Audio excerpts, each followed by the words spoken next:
Selamat petang kami ucapkan kepada Bapak, Ibu, para sastrawan, seniman, budayawan, dan hadirin sekalian. Selamat datang dalam acara Pustaka Bentara, diskusi dan peluncuran buku kumpulan cerpen Rumah Kenangan karya Stira Pranaduarsa hari ini 4 Desember 2014 di Bentara Budaya Pati. Hadirin, buku kumpulan cerpen bertajuk Rumah Kenangan karya Stira Pranaduarsa diterbitkan oleh penerbit Arti pada tahun 2014. Buku ini merangkum 10 karya cerita pendek yang tidak hanya mengkritisi perihal posisi Bali yang tersohor dengan kehidupan seni budaya berikut problematik globalisasi yang menyertainya, tetapi menyeratkan pula gambaran alam pikiran penulis yang cemas akan perubahan tata nilai yang tengah terjadi dalam masyarakat Bali. Stira Pranaduarsa merupakan penulis kelahiran Denpasar yang juga seorang dokter. Beliau merupakan salah satu pendiri Sanggar Minum Kopi. Cerita pendeknya pernah mendapatkan juara penulisan cerpen pada tahun 1986 dan 1987 dalam rangka Hari Ulang Tahun Bali Pos. Selain cerita pendek, beliau juga menulis puisi. Buku kumpulan puisinya bertajuk Bagian dari Dunia dan Pulang Kampung. Adapun profil lengkap penulis dapat disaksikan dalam tayangan multimedia yang di depan. Bapak Ibu hadirin sekalian, sebagai awal rangkaian acara malam hari ini adalah peluncuran buku kumpulan cerpen bertajuk Rumah Kenangan karya Dr. Stira Pranaduarsa yang ditandai dengan penyerahan buku kumpulan cerpen. Untuk itu kami mohonkan tampil di depan Dr. Stira Pranaduarsa, Profesor Dr. Inyoman Dharma Putra M.Lid, Bapak Ide Bagus Dharma Santika Putra, Bapak Abu Bakar, dan juga Bapak Murah Arya Dimas. Hadirin mohon beri aplaus pada penulis. Malam ini saya bergembira sekali ya, karena banyak hal yang saya dapatkan. Pertama, saya khawatir beberapa hari lalu hujan lebat terus. Nampaknya hari ini ada baik. Pagi sudah cerah. Cuma sore mendung sedikit. Tapi nampaknya malam ini cerah juga. Mudah-mudahan suasana ini juga cerah. Kemudian saya juga bergembira bahwa malam ini buku saya ini katanya mau diuji sama Profesor Dr. Inyoman Dharma Putra dan Dharma Santika Putra. Ini entah suatu kebetulan atau tidak, namanya mirip-mirip ini, Dharma Santika Putra dan Ide Bagus Dharma Putra. Ya, entah kenapa nggak tahu. Itu sih kebetulan enggak. Kedua-duanya sudah saya lama kenal juga dari zaman saya masih redaksi duduk ya. Dari zaman saya di SPG. Ya, dari tahun 88 ya, 88 waktu itu saya berada dulu sama Dharma Santika Putra dan Putra ya. Kemudian saya diamati sama Dharma Putra sama Dharma Putra ya.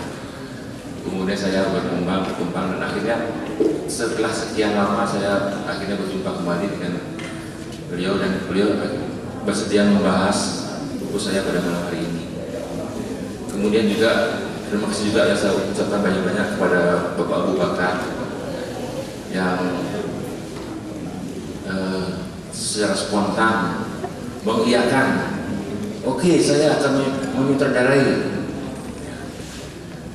Betapa senangnya, karena Abu Bakar ini salah satu yang saya kagumi sejak dulu ya. Ketika saya mulai pertama mengenal teater waktu saya sekolah SMA ya, saya waktu itu masih ikut Sanggar Putih ya.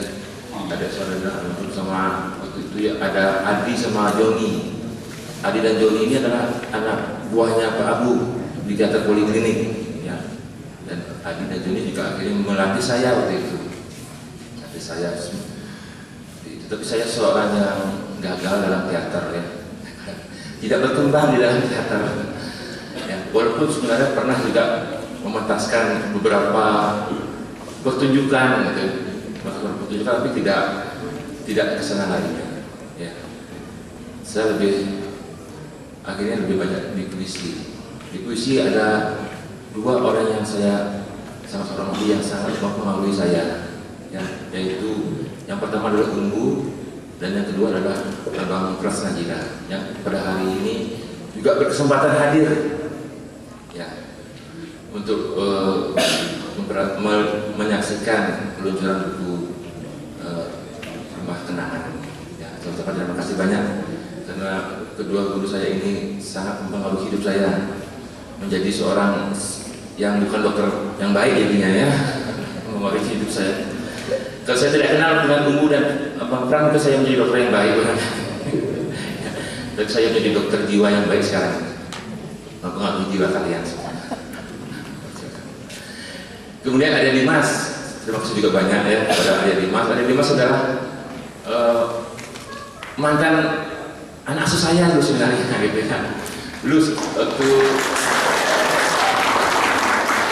waktu 91 saya pernah bukan mengajar, ya, cuma mencoba untuk bersama-sama dengan anak-anak teater angin di SMA 1, ya, karena saya juga alumni SMA 1. Jadi sama-sama Arya Dimas dan kawan-kawan di teater angin tahun 91 berlatih dan mementaskan beberapa pertunjukan. Dan setelah itu lama tidak ketemu karena saya ke Sulawesi dan Arya Dimas akhirnya tumbuh berkembang, dan akhirnya setelah 23 tahun kemudian baru ketemu. 23 tahun kemudian baru ketemu dengan Dimas. Ternyata Dimas sudah menjaga gawang di JKP, ya. Yang mudah-mudahan bisa berkembang dengan baik. Saya kira demikian apa yang dapat saya sampaikan.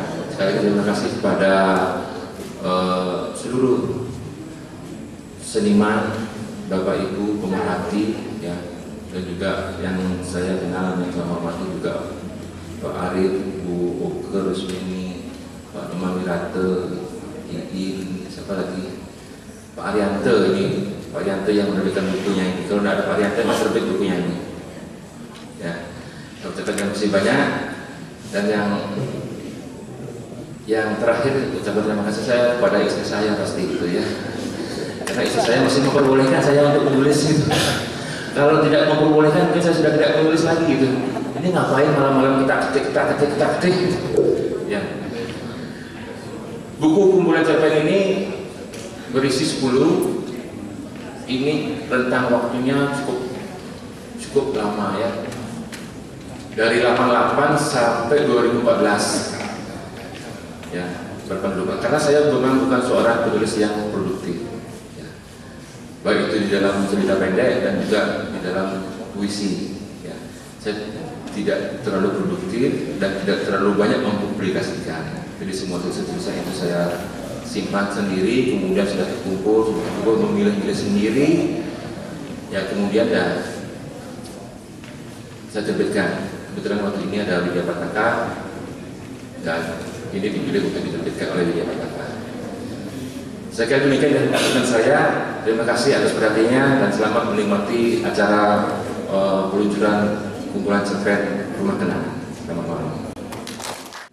Berikutnya kita memasuki sesi diskusi buku kumpulan cerpen bertajuk Rumah Kenangan karya Dr. Stira Pranaduarsa yang akan dibahas oleh Profesor Dr. Inyoman Dharma Putra Amin sebagai pembicara dan Bapak Ide Bagus Dharma Santika Putra sebagai moderator. Kalau untuk Profesor Putra, saya ikut juga dari Profesor Inyoman yang dipanggil oleh saya. Jadi mohon izin pada teman-teman, Mas Arif, Bang Frans, dan lain sebagainya. Tapi percayalah kalau sudah Profesor Inyoman membedah buku yang tidak baik bisa jadi baik, dan buku yang baik menjadi tambah baik karena dia orangnya sangat baik. Jadi saya sebagai moderator, orang bilang aku yakin. Jadi hari tidak usah deg-degan, pasti baik bedakan. Saya persilakan langsung saja Profesor Inyoman tercerahkan. Monggo.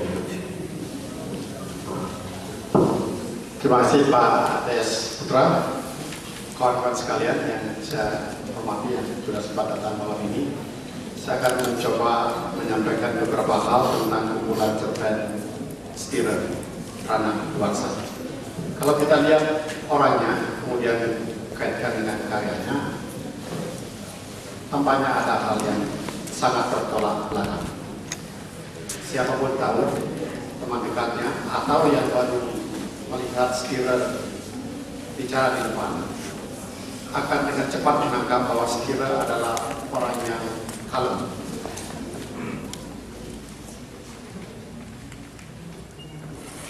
orangnya tidak urakan, tertib, anak yang baik, dan disiplin.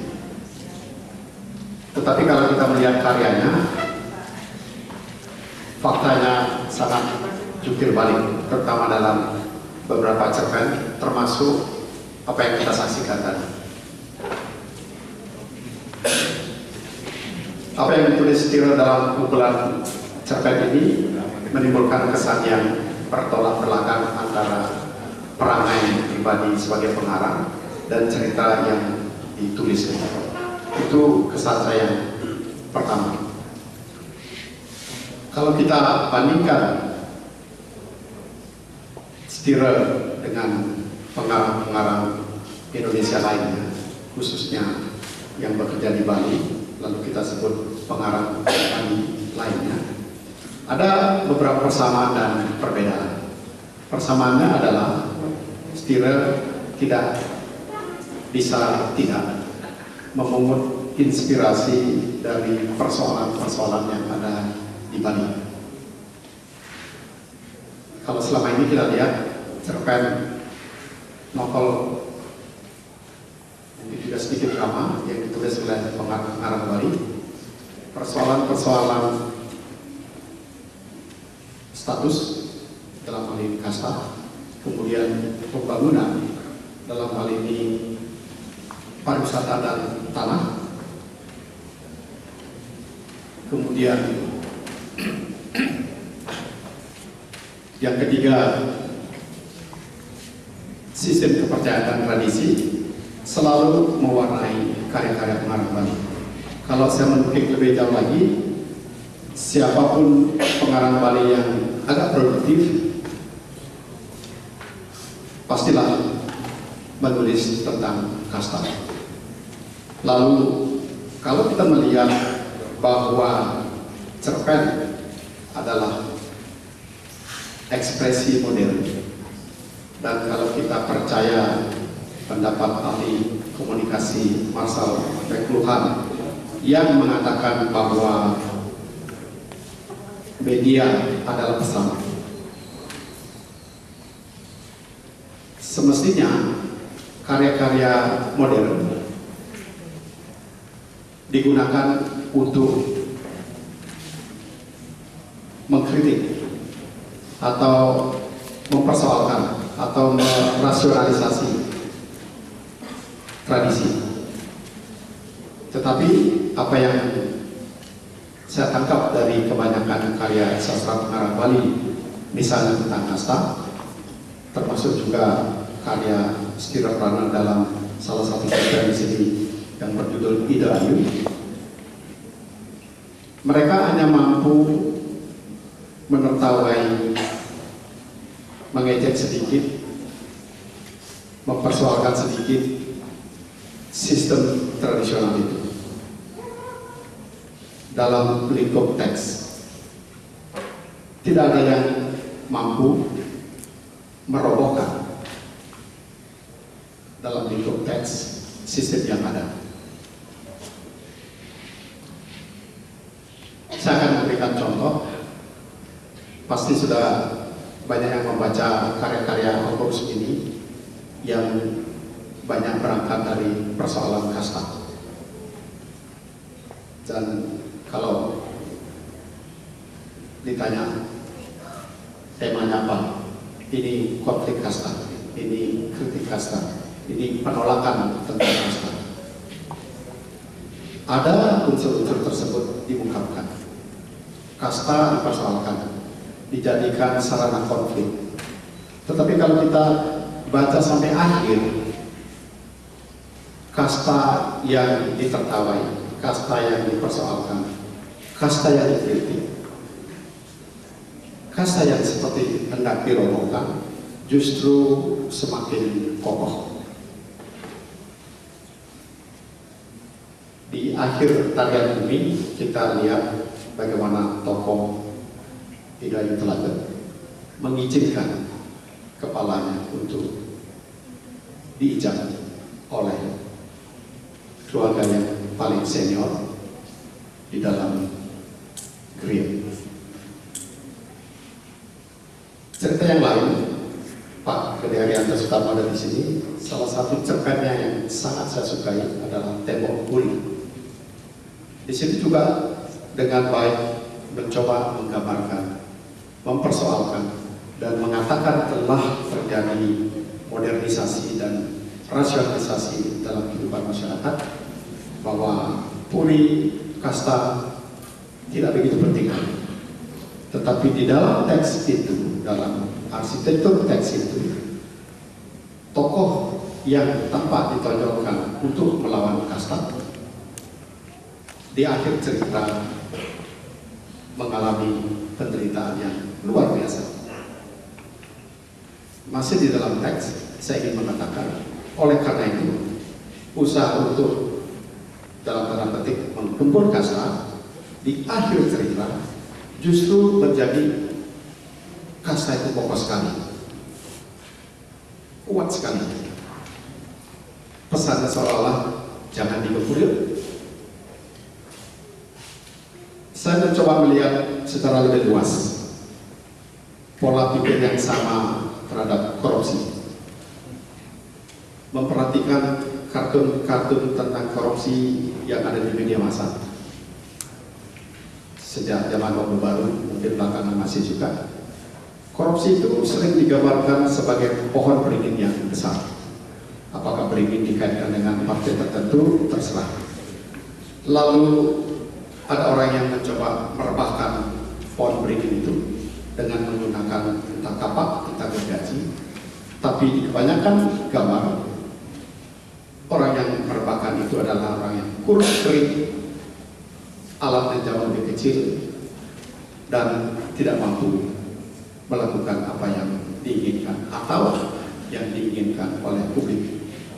Seolah-olah pesannya, alih-alih merebahkan pohon beringin, orang saja begitu kurus kering, alatnya begitu kecil, pesannya seolah-olah udah korupsi sulit sekali dilawan. Lalu saya kembali ke cerpen Stirer yang mencoba mempersoalkan soal kasta. Memang kreativitas ada, beda dengan karya-karya lain yang menggarap kasta.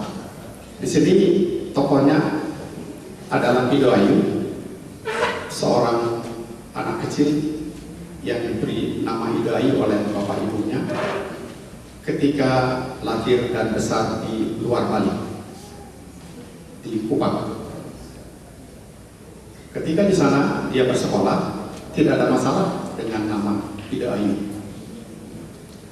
Di luar Bali, di mana sistem kasta tidak berlaku, Ido Ayu tidak menjadi persoalan.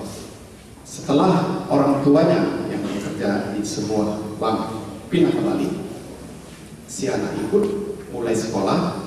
Ido Ayu ini mulai mendapat olok-olok, istilah yang digunakan sangat kontemporer, dibully. Kalau tadi Stirer mengatakan cerpen ditulis sejak 98 sampai 2014 dan tahun tidak disertakan mana 1998, mana 2014, rasanya kita bisa menduga cerpen Ido Ayu ini ditulis barusan. Karena 98, 2000 kata bullying itu belum populer di Indonesia.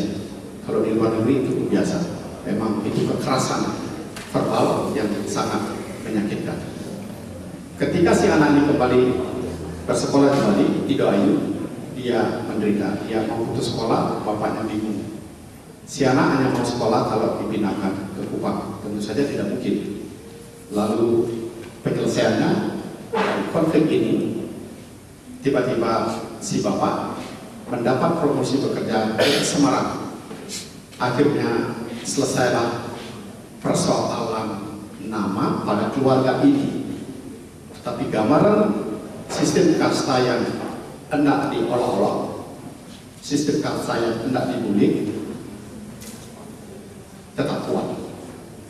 Hanya dengan memindahkan orang itu, persoalan orang selesai, tetapi sistem kasta masih jalan. Dan gaya penuturan seperti ini dilakukan oleh pengarang-pengarang lain. Pak Sunaryono Basuki, mudah-mudahan dia sehat sekarang, juga menulis kisah seperti ini. Orang dari kasta tinggi menikah dengan bule dan dikisahkan tinggal di luar negeri. Butuh Opo Soekarno, salah satu pengarang Bali yang pernah ditahan karena dianggap terlibat lekra.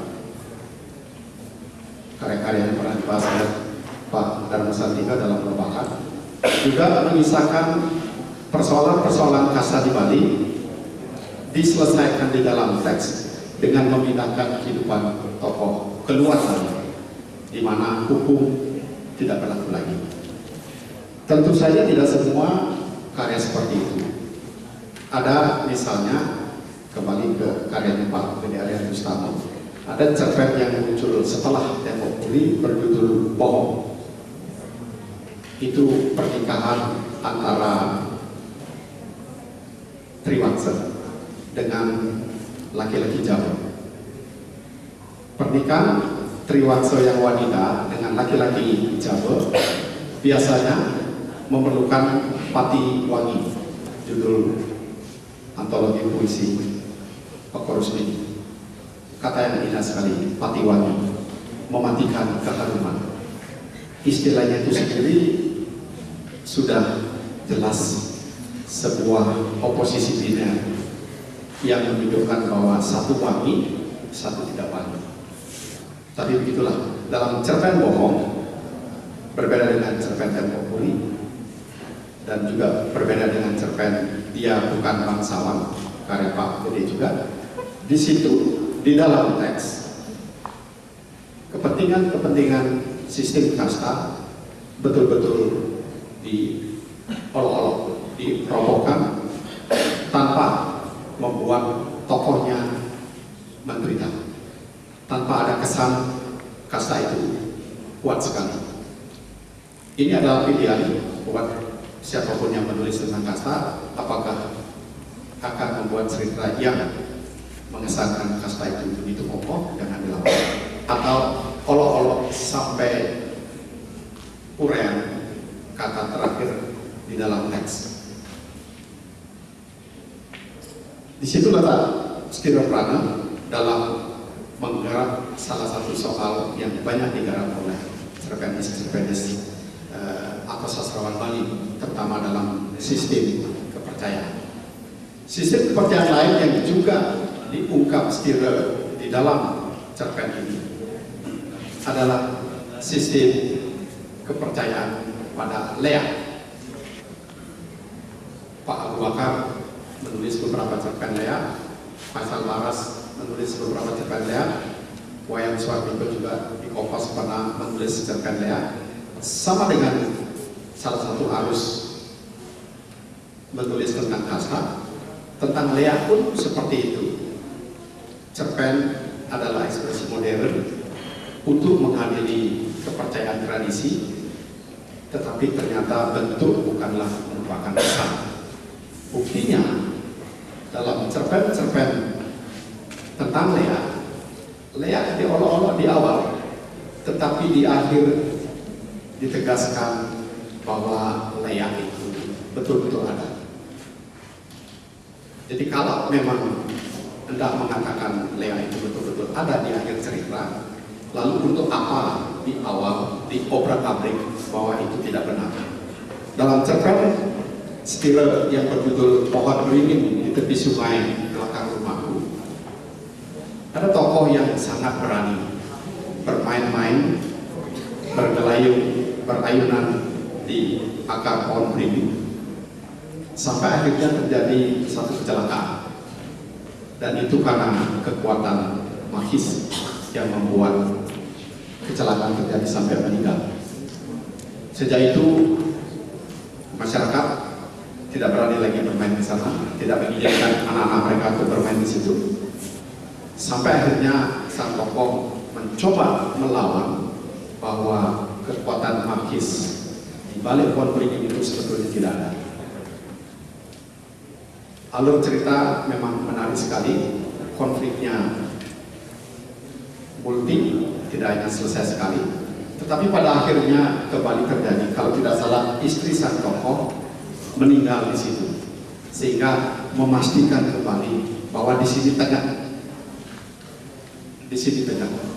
Jadi saya merasakan cara penceritaan seperti ini, kalau kita lihat pesannya kembali seperti tadi, menertawai kasta, mau melawan segala yang tradisional dengan bentuk cerpen modern, tapi pada akhirnya sarana ekspres modern ini justru menghasilkan kesan adat tradisi kasta kuat sekali.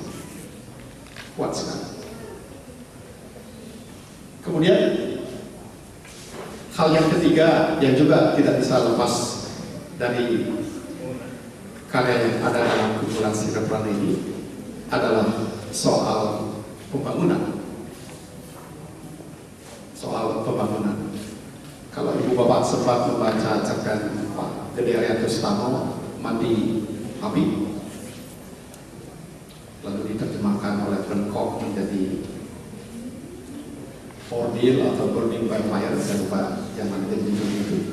Di situ dikisahkan masyarakat desa menghadapi persoalan karena masuknya investor pariwisata. Daerah yang tenang-tenang dibangun sarana pariwisata oleh investor, dan warga desa tidak bisa menolak karena begitu kuatnya kekuasaan uang investor. Penolakan dilakukan melalui keraupan. Kalau ada orang kerawat pasti ada api, jadi mandi api. Di dalam kumpulan cerpen Stira, cerpen pertama yang berjudul 17 Agustus juga mencerminkan persoalan yang sama. Jadi ada investor yang mencoba memaksa rakyat desa agar mau menjual tanahnya, tinggal sedikit lagi untuk satu pembangunan.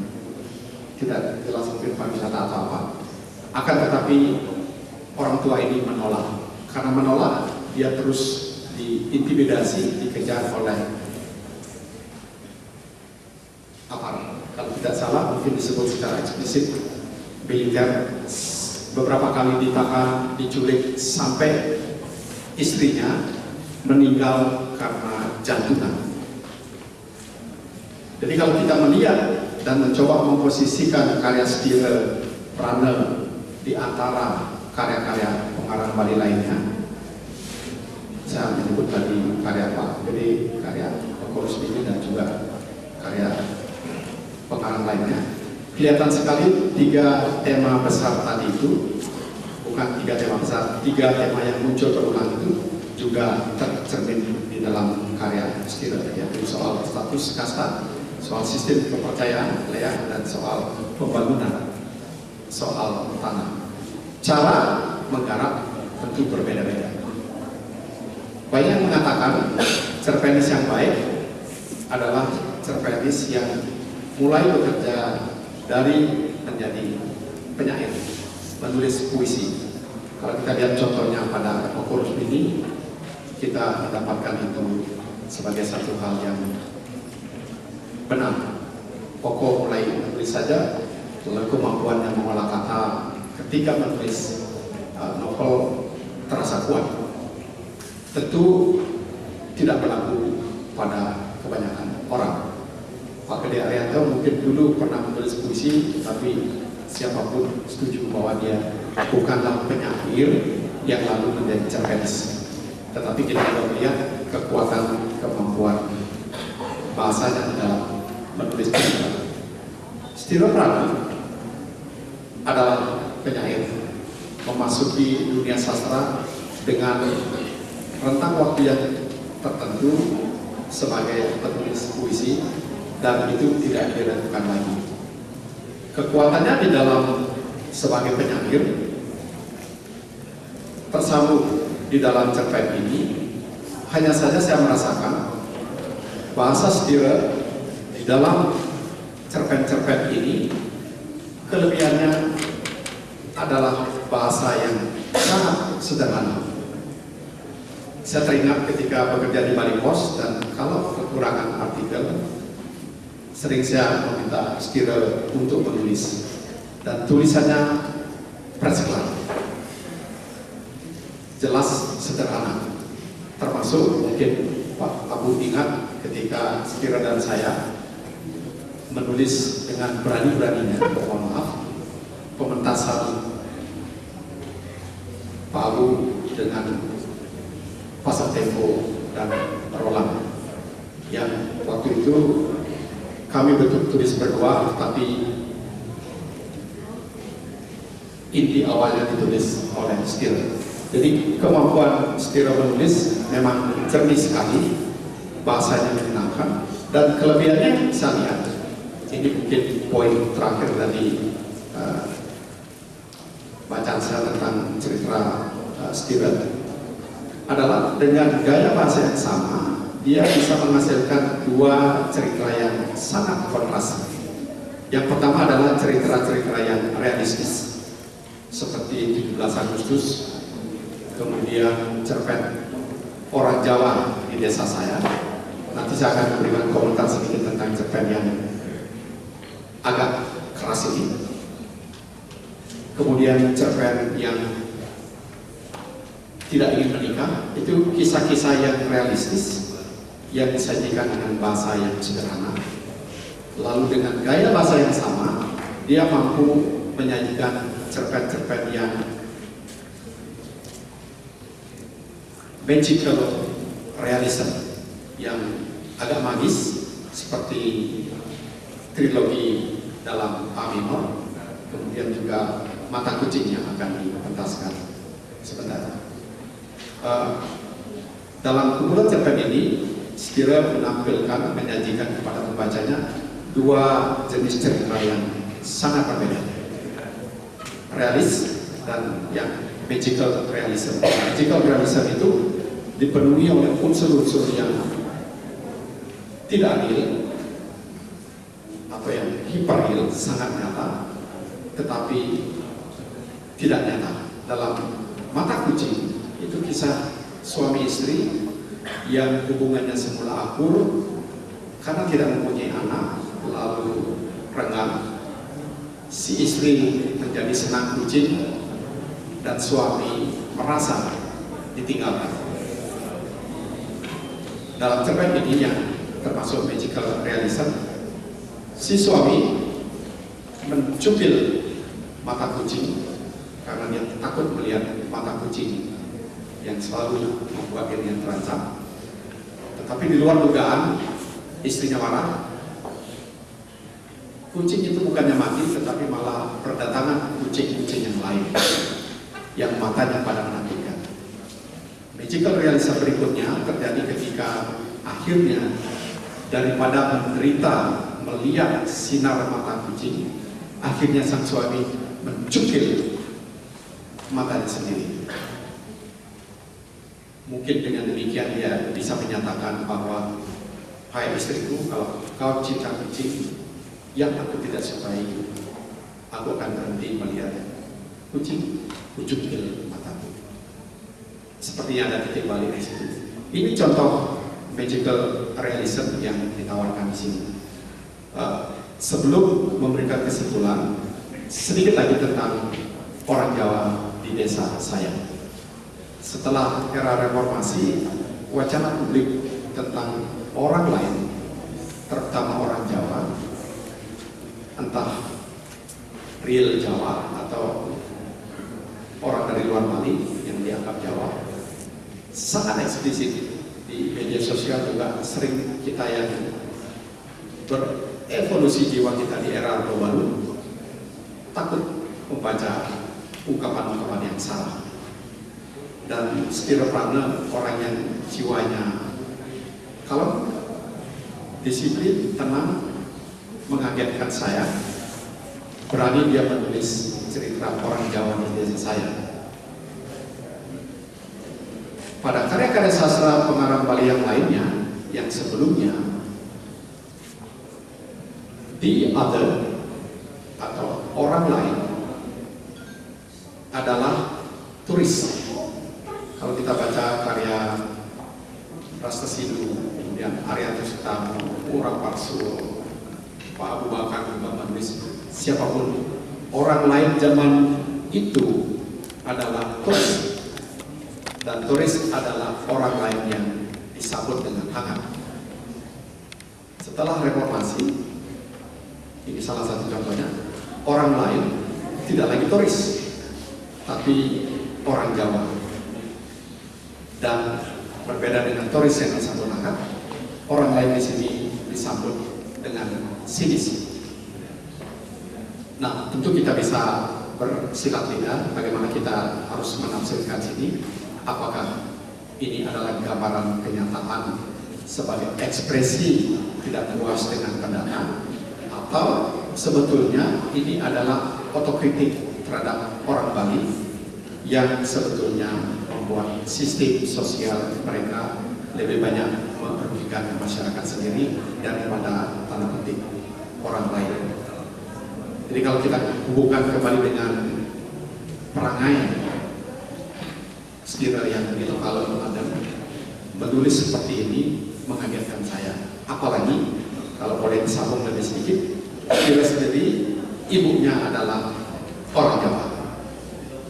Ibunya adalah orang Jawa. Ya, saya kira sebagai penutup saya ingin menyampaikan bahwa kalau saya menjadi Stira untuk kumpulan cerpen berikut, saya akan hanya menyodorkan satu gaya, realism atau magical realism. Menawarkan keduanya, mungkin kalau karya seperti ini diajukan kepada lomba, juri-jurinya pada bertanya, ini kekuatan cerpenis pengarang ini sebetulnya yang ingin ditonjolkan kepada kita ini apa? Kalau saya jadi juri, mungkin ini segera tersisihkan karena kekuatan yang ditampilkan adalah campuran. Lebih baik magical realism atau yang realis. Saya kira itu, mohon maaf kalau berlebihan, tapi mudah-mudahan bisa kita gunakan kalau ada diskusi. Bung Frans nampaknya selamat, rasanya akan ada komentar dan pendapat. Arif juga, terima kasih.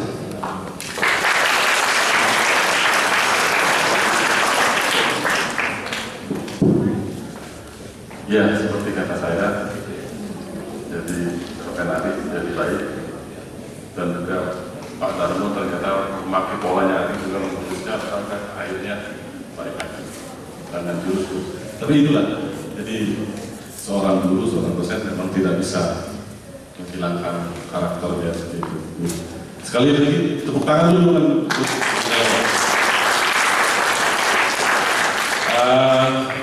Saya kira sangat banyak mungkin yang bisa didiskusikan. Saya silahkan sesi pertama mungkin dua penanya dulu. Selamat malam dan salam sejahtera buat semua. Saya tidak mengatakan menarik ya, tapi sangat menarik. Siapa ya? Nama saya Aswan Kailani. Aswan Kailani. Ya. Kira itu dapat perkenalan. Ya saya ulangi. Kata pertama saya tidak mengatakan menarik, tapi sangat menarik. Dan yang kedua saya belum bacanya, tapi sangat menarik juga terkait dengan apa yang sudah disampaikan Pak Prof. Dan mudah-mudahan tidak salah interpretasi dari apa yang saya dengar. Ini ada beberapa kritik sosial yang memang membawa saya untuk tambah tidak suka terhadap warna itu. Mulai dari beberapa penyampaian yang tadi dengan ya beberapa waktu pementasan teater membuat saya itu tidak suka terhadap warna. Saya benci warna, terutama warna yang muncul. Dan kritik sosial bagi kita pecinta tulisan-tulisan yang sangat sederhana. Mungkin ini adalah sikap yang ya satu sikap yang memang itu yang mampu kita lakukan untuk mendamaikan perasaan kita, mendamaikan batin kita terhadap warna-warna yang muncul. Yang berikutnya ada cerita pohon beringin yang besar, yang kemudian ada gambar yang seseorang yang rentan, yang memang tidak mungkin pohon beringin itu akan ditebang. Ya, apa yang saya sampaikan di sini bahwa kita memang orang-orang yang tidak mampu untuk berbuat lebih banyak, ya untuk menenangkan pribadi kita, berbuatlah dengan sikap, cara, dan kata yang indah untuk menyamankan batin kita, menenangkan batin kita terhadap kondisi dan dinamika yang terjadi pada yang ada di depan kita, realita yang ada di depan kita. Ya, mungkin saya tidak banyak akan membahas atau mengupas tentang isi buku dari catatan kumpulan cerpen Sri Parana Duarsa dan mengatakan sangat mengerti dari apa yang tadi sedikit dipaparkan pada kami. Terima kasih untuk saja. Yang menarik adalah begini, pada umumnya seorang penulis menulis suatu hal, topik, satu masalah yang sangat dikuasai, yang sangat dekat dengan dirinya. Satu. Yang kedua, dunia kedokteran bagi saya satu dunia yang agak luar biasa, yang tidak habis dijadikan tema di film. Kemarin saya nonton Philadelphia yang tentang AIDS. Ada kasus operasi yang ketinggalan di gunting ketinggalan di mayat. Operasi yang terobok, gunting tertinggal. Ada kamar jenazah, ada mafia farmasi, ada dokter yang bla bla bla dan sebagainya. Ada banyak sekali cerita di dalam dunia kedokteran yang sangat menarik untuk digarap. Lah, sekarang ini penulisnya adalah seorang dokter, justru dalam 10 karyanya sama sekali, sorry Pak, tidak ada sama sekali kaitannya. Rasanya 10 itu soal rumah tangga, soal konflik, soal ini, soal tetapi sah adanya. Tapi baik-baik saja, jadi saya tidak cuma bertanya loh. Banyak sekali teman-teman ingin menulis persoalan kedokteran tapi tidak menguasai materi. Tapi Anda yang justru ada di dalamnya sama sekali justru tidak menulis.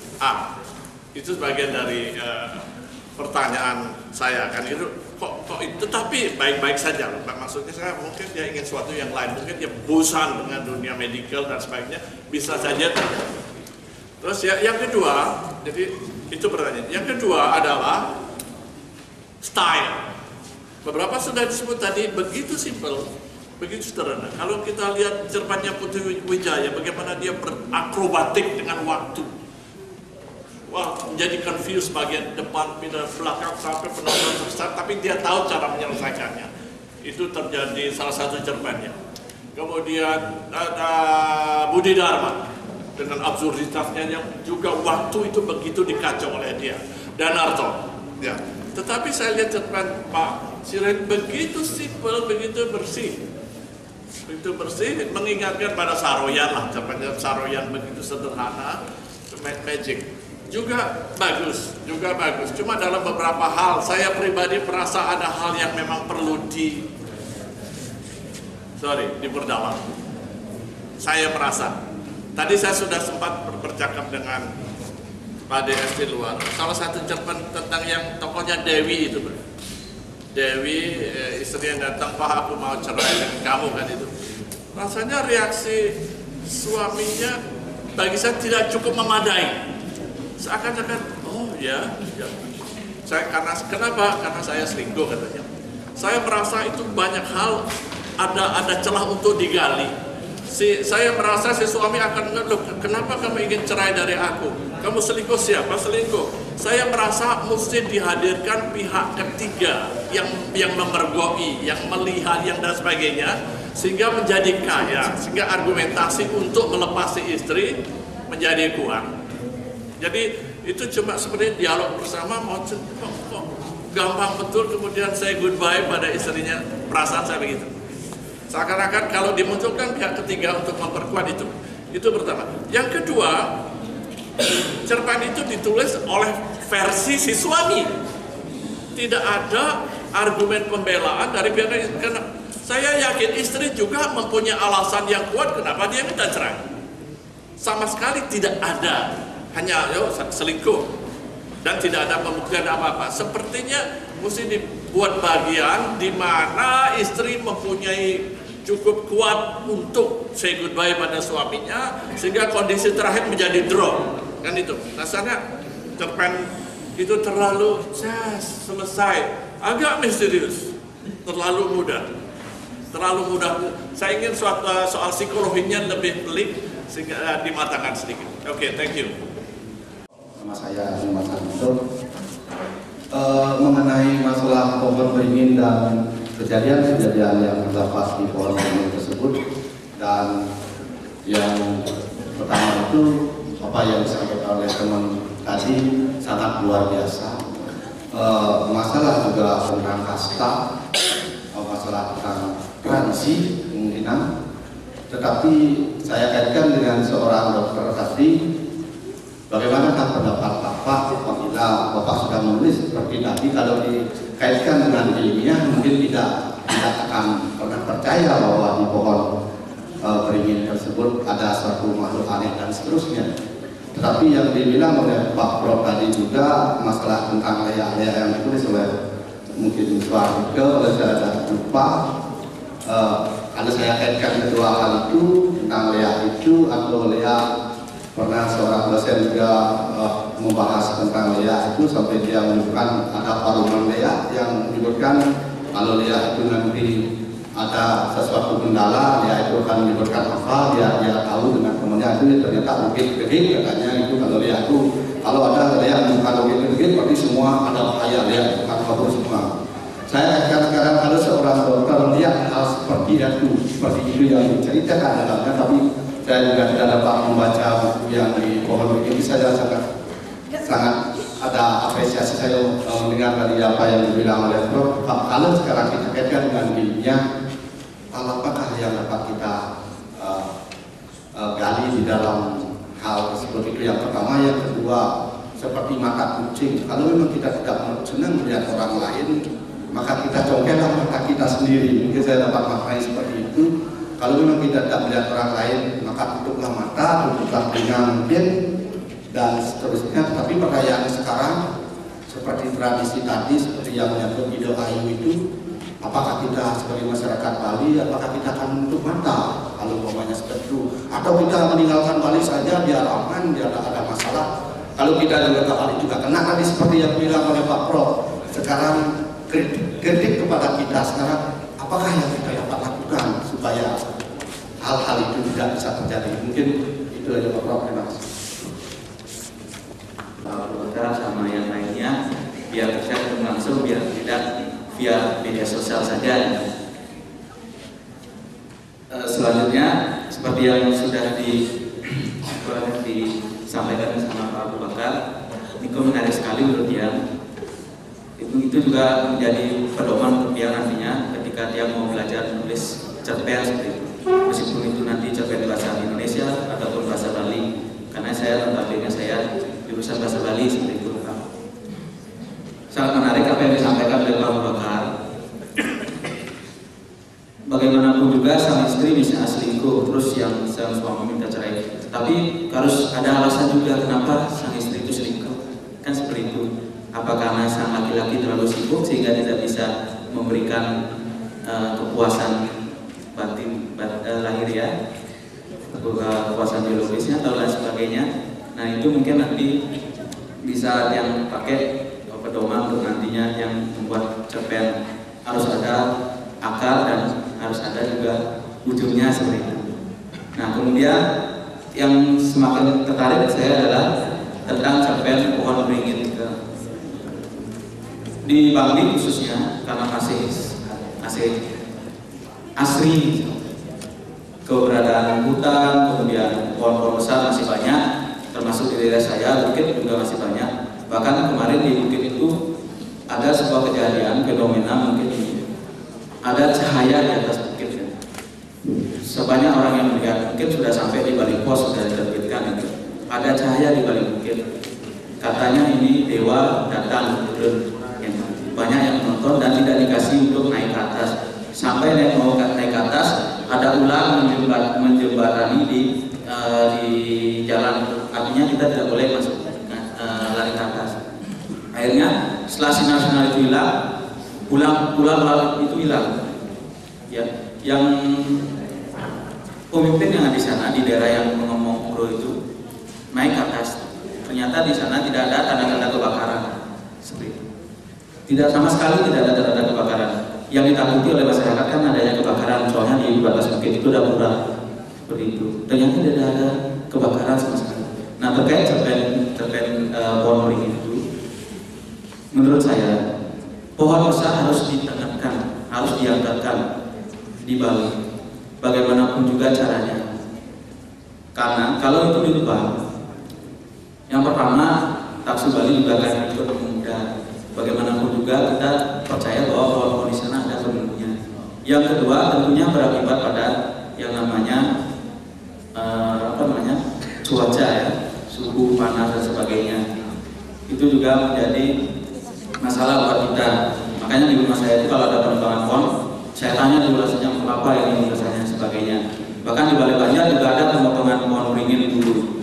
Saya tanya untuk apa ini? Katanya tempat biar tidak seram Balai Banjarnya. Waduh, saya waktu itu masih kecil kan nggak berani bilang ngomong. Padahal saya senang sekali lihat pohon yang besar. Karena saya senang yang besar-besar.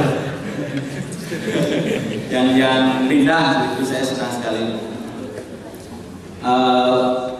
Saya untuk Aspire karena saya baru pertama kali melihat Bapak, kemudian bukunya Bapak juga dalam rentang waktu yang cukup lama.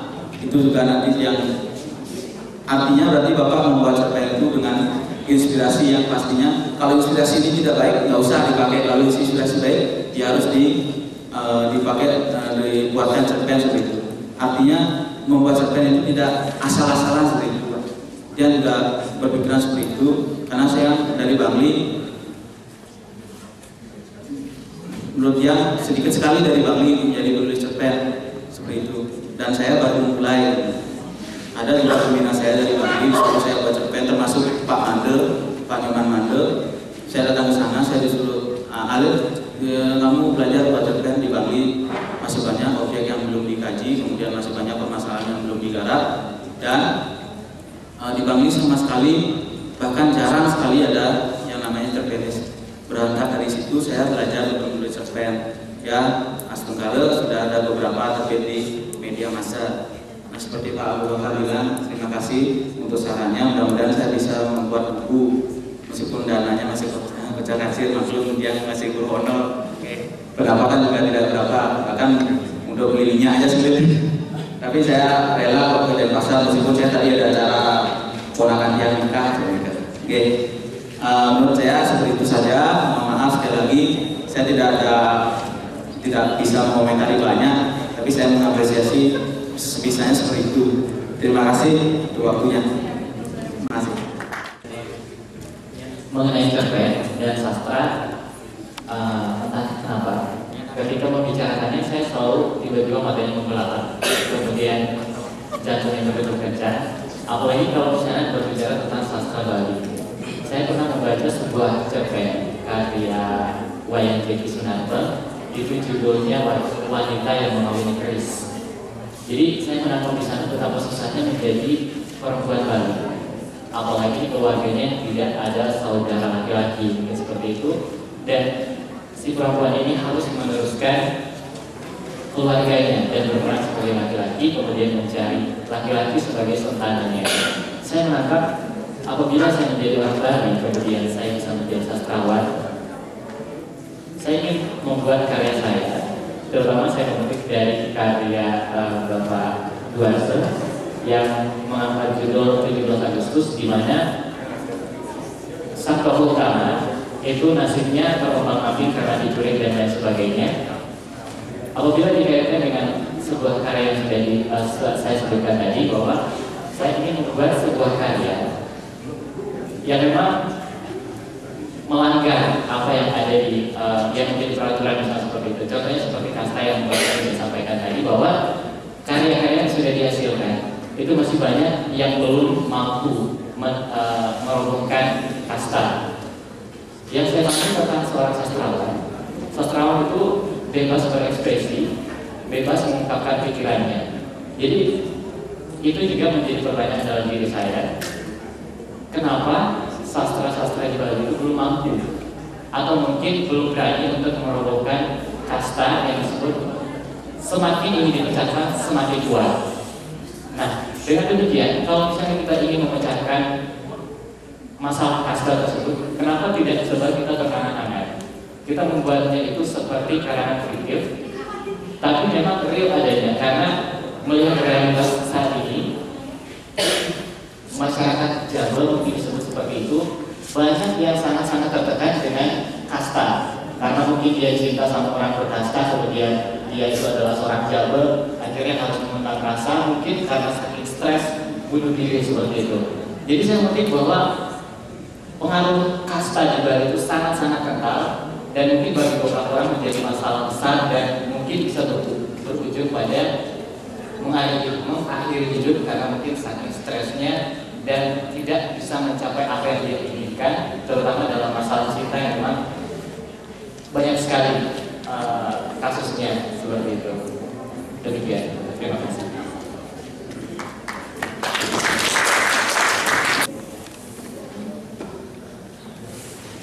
Baru beberapa hari yang lalu saya ada di satu seminar menjadi berbicara bersama Profesor Farouk Hakim dari UGM.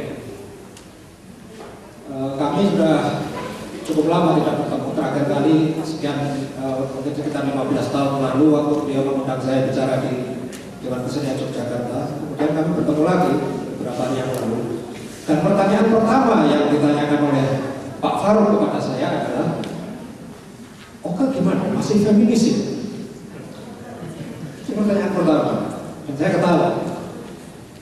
Saya bilang ke Pak Farouk, Pak, feminis apa? Itu orang itu ya memang begitu itu, tidak ada urusannya sama feminisme dan sebagainya.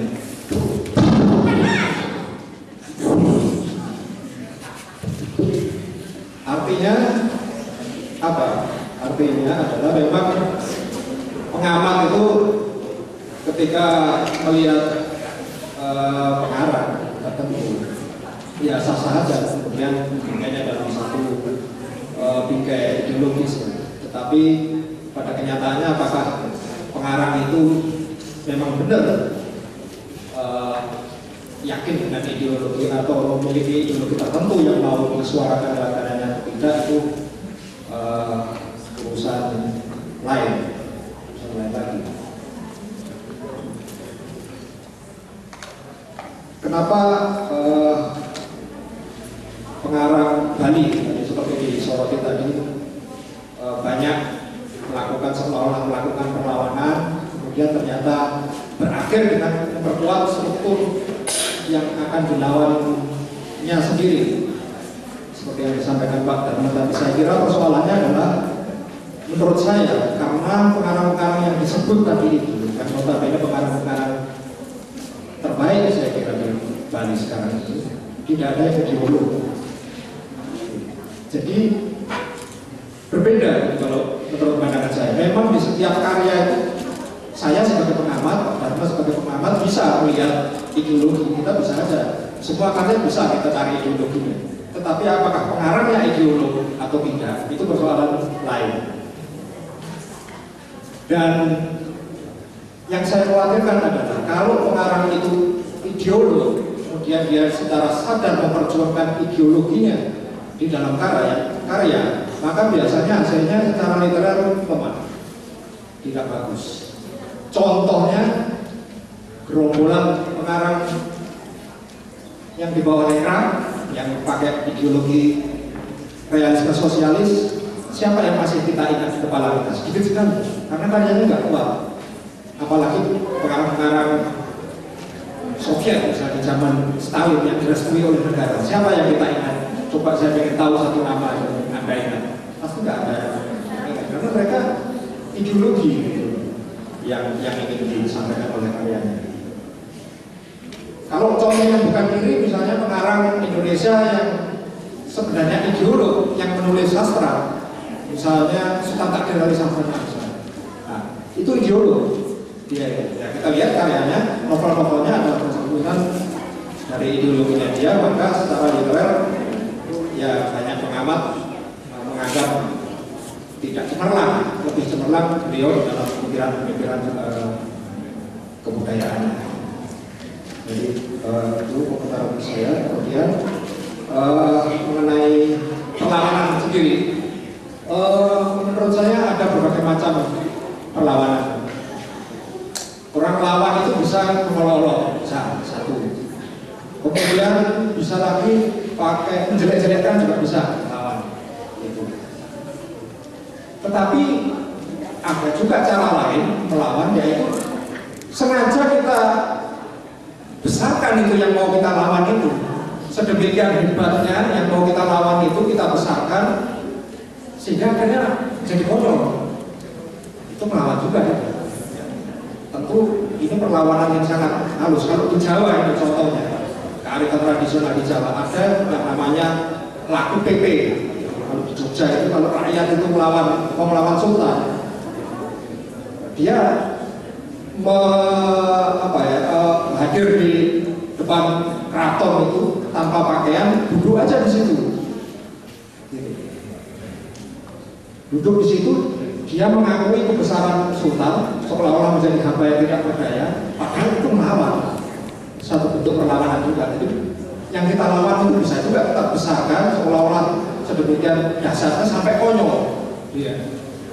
Itu juga cara perlawanan. Jadi macam-macam ada perlawanan. Kemudian untuk sekiranya saya kira ya ini prestasi ya, karena capaian pertama. Kemudian kenapa banyak gaya? Saya kira karena memang tentang waktunya panjang, jadi mengandung sebagai eksperimen. Saya kira itu cerpen-cerpen itu, dan apakah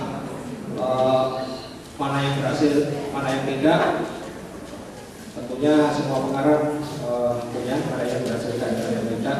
Yang kita tunggu adalah karya dia berikutnya sebenarnya. Kalau yang ini yang pertama, kita maklumi aja lah. Terima kasih. Oh, memang untuk selanjutnya Stira mungkin lebih baik bereksperimen menggali dari dunia yang diakrabi sehari-hari. Sedikit memang ada simpul-simpul pada cerpen yang sekarang, tokohnya bekerja di rumah sakit, puskesmas, apotek. Tapi selaku pembaca yang mengenal Stira di dunia itu, seperti Bung Agus ya, ini kok nak lebih jauh lagi. Jadi mungkin untuk selanjutnya kalau bisa boleh bersaran-saran menggali dari dunia itu, tentu saja dengan gaya yang silakan, mau ke realis atau ke magical realis itu. Karena saya lihat sementara ini keduanya sudah terwujud, tinggal meneruskan saja. Kemudian berikutnya saya setuju dengan apa yang disampaikan Arif bentuk perlawanan itu memang macam-macam. Mogok adalah perlawanan. Bertempur habis-habisan seperti di Manggarai ada perlawanan. Kukutan batu, melakukan kukutan dengan membunuh diri sendiri juga adalah perlawanan. Ya, saya sangat setuju itu, dan pernah saya membaca satu konsep dari kelompok pemikir feminis. Memang ada dua model perlawanan yang dilakukan. Yang pertama adalah menggambarkan tokoh wanita yang begitu kuat, yang menghantam segala simbol-simbol patriarki, sehingga timbul semacam pilihan, ini tokoh ideal yang feminis. Sebaliknya, dalam kontras yang sangat jauh, melukiskan penderitaan wanita yang sehina-hinanya, sehingga pembaca yang membaca karya itu memberikan simpati atau teriakan lantang, hentikan penindasan perempuan. Jadi memang berbagai bentuk perlawanan. Terima kasih untuk Arif yang sudah memberikan pencerahan terhadap kita pada kesempatan ini tentang perlawanan, tentang kasta itu. Tadi Alif juga menyinggung komentar saya tentang kasta terbatas pada teks. Tidak ada gunanya untuk berbicara di luar teks karena bukan tugas kita melakukan perlawanan untuk itu. Kalau memang mau menimbulkan optimisme, mungkin memang harus menampilkan ideologi yang kuat seperti yang disampaikan Arif tadi. Katakan segala hal yang negatif, yang gawat tentang kasta. Atau sebaliknya, kalau mau menimbulkan simpati, harus menunjukkan juga penderitaan yang diakibatkan oleh kasta itu sendiri. Memang ini adalah rentang yang bisa posisinya bisa diklaim oleh pengarang, terserah mau berdiri di mana. Kemudian soal pendalaman konflik, Pak Bung Abu tadi telah memberikan komentar yang berharga. Memang persoalan kebanyakan cerpen Indonesia seperti yang pernah saya berikan komentar ketika memberikan pengantar cerpen Kompas 2003, itu lemah konflik. Ada cerita, tetapi cerita sering menjadi lemah kalau konflik tidak kuat. Saya kira tarian Bumi dan cerpen-cerpen novel Oko yang lain itu konfliknya yang keras, sehingga sangat berkesan. Kalau konfliknya lemah, walaupun bahasanya bagus, itu kadang-kadang sulit sekali ceritanya tertinggal di kepala sehingga cepat terlupa. Jadi penggalian konflik tidak saja menjadi persoalan steril menurut komentar Bung Abu pada cerpen Rumah Kenangan, tapi kebanyakan cerpenis Indonesia. Beberapa waktu yang lalu juga saya membaca kumpulan cerpen Kompas dan memberikan komentar di sini. Konflik itu juga belum begitu kuat, seringkali dijauhkan. Cerita menjadi sebuah narasi keindahan bahasa, padahal yang namanya cerita pokoknya adalah konflik. Mahabharata menjadi seru, tidak habis-habisan karena konfliknya kuat. Begitu juga dengan Ramayana. Dalam skup yang lebih kecil, cerpen yang 5 halaman, kalau konfliknya kuat akan bagus sekali. Kalau tidak, akan menjadi cerpen suasana yang mungkin sulit sekali untuk disimpan di dalam folder memori kita. Tentu saja komentar saya selaku pengamat sangat subjektif dan mungkin juga tidak banyak gunanya, atau sebaliknya bisa sedikit memberikan dorongan ke arah penciptaan yang lebih memukau kalau itu ada. Jadi terserah kembali kepada Stira. Kita akan menyambut tantangan Bung Abu untuk menulis dunia rumah sakit dengan segala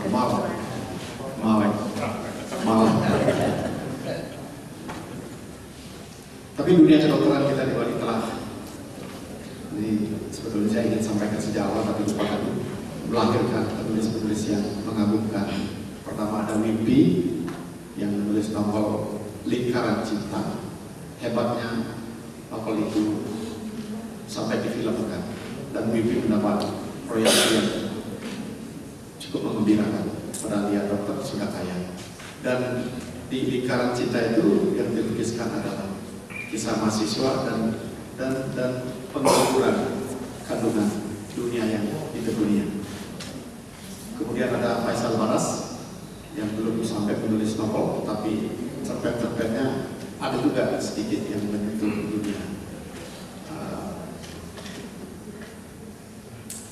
dunia kejiwaan kedokteran yang sebetulnya ada juga di sini dalam cerpen Steeler tentang homoseksual dan lesbian. Dalam cerpennya yang berjudul Sanur Tetap Ramai, itu menurut saya menarik sekali. Konfliknya juga bagus. Di situ dituliskan orang Amerika yang lesbian setelah mendapat laki-laki Bali kembali menjadi wanita yang normal, yang heteroseksual. Artinya dia malah menjadi membenci Amerika karena dunia Amerika telah membuat dia seorang lesbian. Tapi setelah menjadi turis di Bali, ketemu laki-laki Bali, dia merasa menemukan kehidupan yang sesungguhnya. Jadi ada persoalan kedokteran di situ. Dan kalau di sini yang homoseksual itu tidak ingin menikah, itu juga saya ingin memperkuat lagi satu kisah yang menurut saya cukup mengagetkan, ditulis oleh Steeler yang sebetulnya orangnya kalem-kalem biasa, tetapi imajinasinya dalam cerpen ini luar biasa. Dia berani melukiskan tokohnya mempertahankan diri untuk tidak menikah dengan wanita yang sudah disiapkan oleh orang tuanya, yang sudah harus dilakukan untuk memenuhi tuntutan kehidupan sosial di masyarakat. Laki-laki dewasa harus menikah, tapi akhirnya dia tetap akan menikah, tapi dengan laki-laki. Hanya saja dia tidak hidup di Bali, tetapi keluar hidup di metropolitan, tempat yang dianggapnya lebih bisa menerima gaya kehidupan seperti itu. Jadi pelarian karena sistem seperti kisah Kasta tadi terasa di dalam cerpen, tidak ingin menikah. Mungkin ke arah sana. Untuk selanjutnya ladang yang luas bagi Steeler kalau memang diizinkan terus menulis oleh istri. Kalau istri melarang, apa boleh buat? Kalau istri mendukung, silakan berbuat. Tidak ada lagi yang bisa saya sampaikan. Kalau ada pertanyaan untuk diskusi lebih jauh mungkin baik, kalau tidak silakan. Terima kasih. Saya berikan satu putaran lagi di belakang. Oh gitu. Oh ya, baik. Jadi diskusinya bisa dilanjutkan di Facebook dan Twitter. Jadi saya sudah terlalu malam melaksanakan untuk saya para istri. Jadi saya ucapkan terima kasih dan mohon maaf pada teman-teman yang ingin berbagi cerita, berbagi apresiasi. Terima kasih buat Prof. Nyoman telah berbagi cerita, juga Mas Arif, Pak Abu dan semua yang bertahan, dan sebentar lagi saya ada pertunjukan yang luar biasa. Jadi tanpa saya minta, Anda sudah memberi aplaus pada Pak Prof. Nyoman, nanti sangat hebat beliau ini. Jadi akhirnya dengan hati diskusi ini kita tutup dan acara saya kembalikan Pak Prof. untuk melanjutkan. Selamat malam.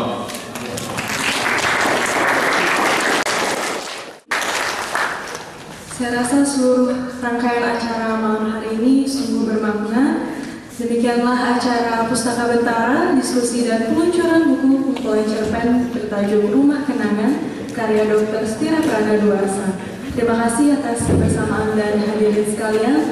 Akhir kata saya aturkan para Mas Santi Om Santi Santi Santi Om. Selamat malam.